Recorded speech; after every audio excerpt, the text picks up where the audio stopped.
সে এই ভাষাগুলো খুব সুন্দর করে বলতে পারতো। মাঝে মাঝে বলতো I am your boss, you know that, এবং বিড়ালকে বলতো হে লেজি বিড়াল, জেগে ওঠো, এত ঘুমাও কেন। বিড়ালটা তার উপরে অনেকটাই রাগান্বিত হতো, কিন্তু পাখিটা কখনোই তাকে ঘুণায় ধরতো না।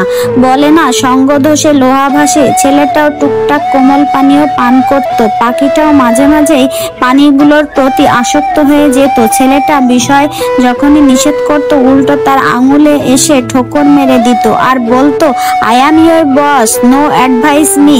একদিন সেই সময়টায় আসে যেদিন ছেলেটা তাকে খোলা আকাশে ছেড়ে দেওয়ার সিদ্ধান্ত নেয়। সে তো উড়ে চলে যায়, কিন্তু ছেলেটাকে অবাক করে দিয়ে সে পরের দিন সকালবেলা প্রায় 10 টাকার একটা নোট তার ঠোঁটে করে নিয়ে আসে এবং ছেলেটাকে দেয়। ছেলেটা এইটা দেখার পরে অবাক হয়ে যায়।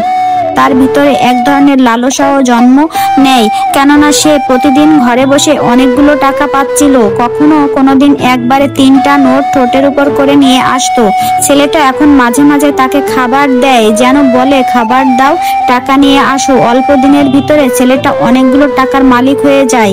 পাখিটাও জানতে পেরেছে খাবার খেলেই টাকা নিয়ে আসা যায়, অর্থাৎ টাকা নিয়ে এলেই সে খাবার পেত।